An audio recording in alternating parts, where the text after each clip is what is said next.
வணக்கம். சென்னை ஏர்போர்ட் வரைக்கும் வந்தேன். ஒருத்தரை வழி அனுப்புறதுக்கு. அப்போ ஒரு சின்ன ஸ்பார்க். சென்னை ஏர்போர்ட் இருக்கிற இடம் வந்து மீனம்பாக்கம் இல்லையா? மீனம்பாக்கம் ஏர்போர்ட். மீனம் அப்படின்றது ஜோதிடத்தில் வந்து காலபுருஷனுக்கு 12ஆம் இடத்தை குறிக்கும். அது வந்து வெளிநாடு பயணங்களை குறிக்கின்ற ஒரு பாவகம்.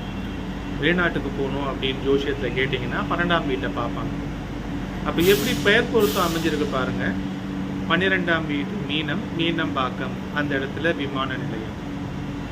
இது மாதிரி வாழ்வியலில் ஒவ்வொரு இடத்துலையும் அந்த பெயருக்கும் அந்த இடத்துக்கும் அந்த காரகத்துக்கும் ரிலேஷன்ஷிப் இருக்குதுன்றதை நமக்கு புரிஞ்சிக்க முடியும். இது மாதிரி நிறைய அந்தந்த இடங்களுக்கு போகும் பொழுது அந்த தகவல்களை நான் உங்களுக்கு தெரிவிக்க முயற்சி செய்கிறேன். தேங்க்யூ. Exact predictions.